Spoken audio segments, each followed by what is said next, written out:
परमात्मने नमः। 5वें से अध्याय में 18वें से श्लोक तक प्रकृति के कार्य गुणों का परिचय देकर अब आगे के 2 श्लोक में स्वयं को तीनों गुणों से अतीत अनुभव करने का वर्णन करते हैं। नान्यम गुणेभ्यः कर्तारं यदा द्रष्टानुपश्यति गणेभ्यश्च परं वेत्ति मद्भावं सो अधिगच्छति। अर्थात नान्यम गुणेभ्यः मद्भावं सो अधिगच्छति, गुणों के सिवाय अन्य कोई करता है ही नहीं। अर्थात संपूर्ण क्रियाएं गुणों से ही हो रही हैं। संपूर्ण परिवर्तन गुणों में ही हो रहा है। तात्पर्य है कि संपूर्ण क्रियाओं और परिवर्तनों में गुण ही कारण हैं और कोई कारण नहीं है। वे गुण जिससे प्रकाशित होते हैं वह तत्व गुणों से पर है। गुणों से पर होने से वो कभी गुणों से लिप्त नहीं होता। अर्थात गुणों और क्रियाओं का उस पर कोई असर नहीं होता। ऐसे उस तत्व को जो विचार कुशल साधक ज्ञान लेता है, अर्थात विवेक के द्वारा अपने आप को गुणों से पर, असंबद्ध, निर्लिप्त अनुभव कर लेता है कि गुणों के साथ अपना संबंध कभी न हुआ है, न होगा, न हो ही सकता। कारण कि गुण परिवर्तनशील हैं और स्वयं में कभी परिवर्तन होता ही नहीं। वह फिर मेरे भाव को, मेरे स्वरूप को प्राप्त हो जाता है।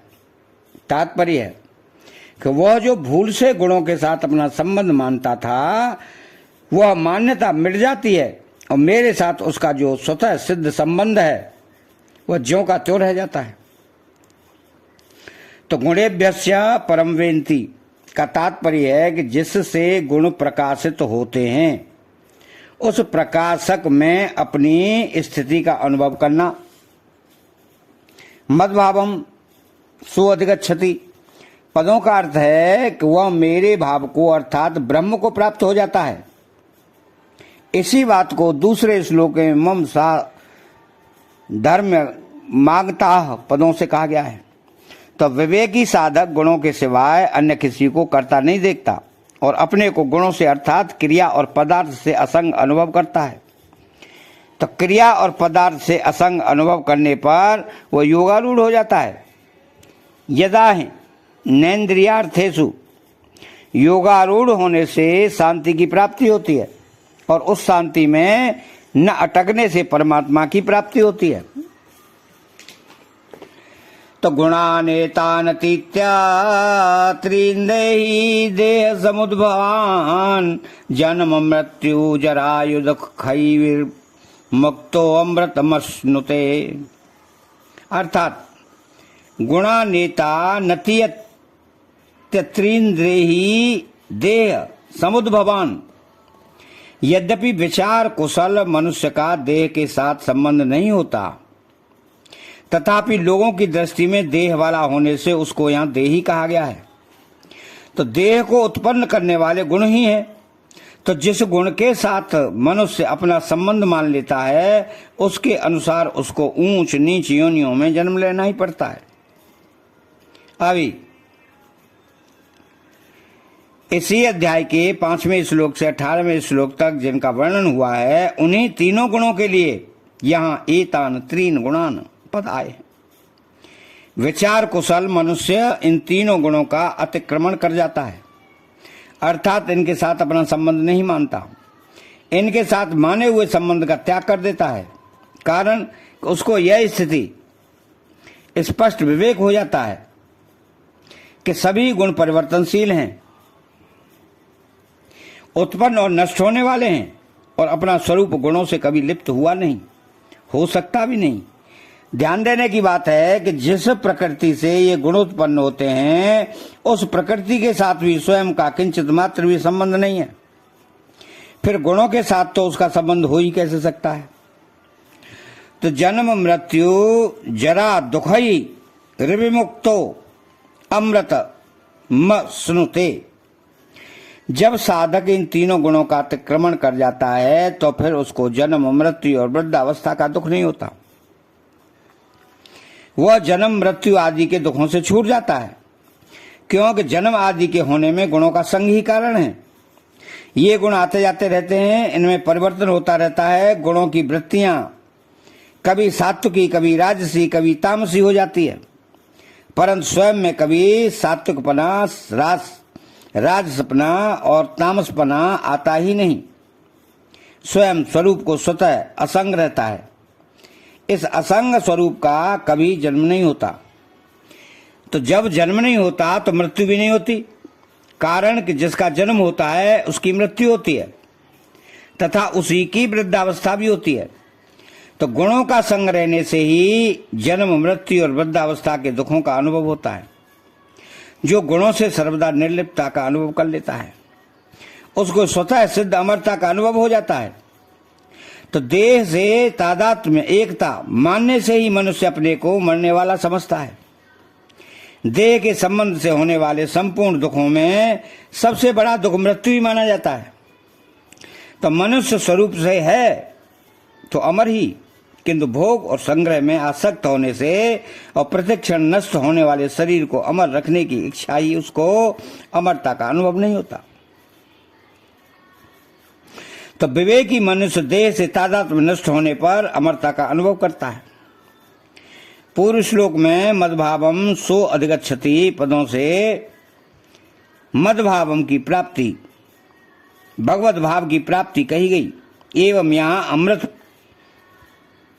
पसनुते पदों से अमरता का अनुभव करने को कहा गया। वस्तुतः दोनों एक ही बात है। तो जरा मरण मोक्षाय, जन्म मृत्यु, जरा व्याधि दुख दोषा नुदर्शनम, और यहाँ जन्म मृत्यु जरा दुखैर विमुक्त, इन तीनों जगह बाल्य और युवा अवस्था का नाम लेकर जरा वृद्धावस्था का ही नाम लिया गया है, जबकि शरीर में बाल्य, युवा और वृद्ध ये तीनों ही अवस्थाएं होती हैं। इसका कारण यह है कि बाल्य और युवा अवस्था में मनुष्य अधिक दुख का अनुभव नहीं करता, क्योंकि इन दोनों ही अवस्थाओं में शरीर में बल रहता है, परंतु वृद्धावस्था में शरीर में बल न रहने से मनुष्य अधिक दुख का अनुभव करता है। ऐसे ही जब मनुष्य के प्राण छूटते हैं तब वह भयंकर दुख का अनुभव करता है, परंतु जो तीनों गुणों का अतिक्रमण कर जाता है वो सदा के लिए जन्म, मृत्यु और वृद्धावस्था के दुखों से मुक्त हो जाता है। इस मनुष्य शरीर में रहते हुए जिसको बोध हो जाता है उसका फिर जन्म होने का तो प्रश्न ही पैदा नहीं होता। हाँ, उसके अपने कहलाने वाले शरीर के रहते हुए वृद्धावस्था और मृत्यु तो आएगी ही, पर उसको वृद्धावस्था और मृत्यु का दुख नहीं होगा। वर्तमान में शरीर के साथ स्वयं की एकता मानने से ही पुनर्जन्म होता है और शरीर में होने वाले जरा, व्याधि आदि के दुखों को जीव अपने में मान लेता है। शरीर गुणों के संग से उत्पन्न होता है। देह के उत्पादक गुणों से रहित होने के कारण गुणातीत महापुरुष देह के संबंध से होने वाले सभी दुखों से मुक्त हो जाता है। अतः प्रत्येक मनुष्य को मृत्यु से पहले पहले अपने गुणातीत स्वरूप का अनुभव कर लेना चाहिए। गुणातीत होने से जरा, व्याधि, मृत्यु आदि सब प्रकार के दुखों से मुक्ति हो जाती है और मनुष्य अमरता का अनुभव कर लेता है। फिर उसका पुनर्जन्म होता ही नहीं। तो मनुष्य मात्र के भीतर यह भाव रहता है कि मैं बना रहूं, कभी मरूं नहीं। वह अमर रहना चाहता है। अमरता की इस इच्छा से सिद्ध होता है कि वास्तव में वह अमर है। अगर वह अमर न होता तो उसमें अमरता की इच्छा भी नहीं होती। उदाहरण के लिए भूख और प्यास लगती है तो इससे सिद्ध होता है कि ऐसी वस्तु अन्न और जल है जिससे वह भूख और प्यास बुझ जाए। अगर अन्न जल न होता तो भूख प्यास भी नहीं लगती। अतः अमरता स्वतः सिद्ध है। भूत ग्राम स एवायम,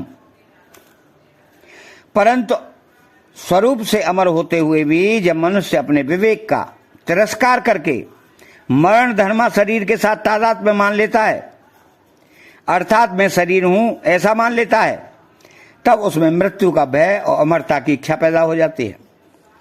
तो जब वो अपने विवेक को महत्व देता है कि मैं शरीर नहीं हूं, शरीर तो निरंतर मृत्यु में रहता है और मैं स्वयं निरंतर अमरता में रहता हूं, तब उसको अपनी स्वतः सिद्धि अमरता का अनुभव हो जाता है। तो शरीर के विकारों का परिवर्तन का अनुभव स्वयं सदा एक रहते हुए ही रहता है। अतः साधक को चाहिए कि वह विकारों को, परिवर्तन को मुख्यता न देकर अपने होनेपन को, अपनी अमरता को मुख्यता दे। यही इसका सार है, यही इसका निचोड़ है। अतः चैनल को सब्सक्राइब करें, बेल आइकन घंटी को दबाएं और कमेंट बॉक्स में जय श्री कृष्णा लिखें। बोले जय श्री कृष्णा।